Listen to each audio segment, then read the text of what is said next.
समजतं.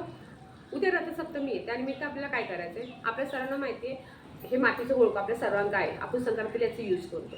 आपण काय करायचं आहे, तुम्ही गॅसवर पण ठेवू शकता किंवा तुम्ही एक तवा घ्या, तव्यावरती तुम्ही गौरी असेल तर गौरी जाळा, तुमच्याकडे समिधा असेल ती जाळा, त्याच्यावरती हे ठेवा गोळकं, त्यात दूध ठेवायचे, तीळ टाकायचे आणि साखर टाकायची आणि ते उतू जाऊन द्यायचे. उत्तरेकडे उतून जायचे. उत्तर दिशा जिकडे आहे तुमच्या घराची तिकडे तुम्ही उत्तरेकडे उतू जाऊन द्यायचे. म्हणजे तुम्ही गॅलरीत केलं ते चालेल, किचनमध्ये केलं तरी चालेल, उत्तर दिशेकडे उतू जाऊन द्यायचे. ह्याच्याने काय होतं, ह्याच्याने आपली उत्तर म्हणजे आपली प्रगती होत जाते. म्हणून एक करायचं, तुम्ही गॅसवर जरी केलं आणि उत्तरेकडे दूध वाहून गेलं तरी चालेल, त्याची प्रगती होईल.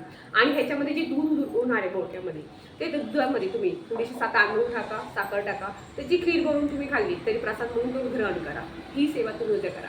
ही आपल्या प्रगतीसाठी करायची. तुम्ही दिवसभरामध्ये कधीही करा, खूप छान राहील, पण सकाळची तो उत्तम राहील मी म्हणत. त्यामुळे सकाळी करा. तुम्हाला जमेल जशी जमेल तेवढी सेवा करत राहा. श्री स्वामी.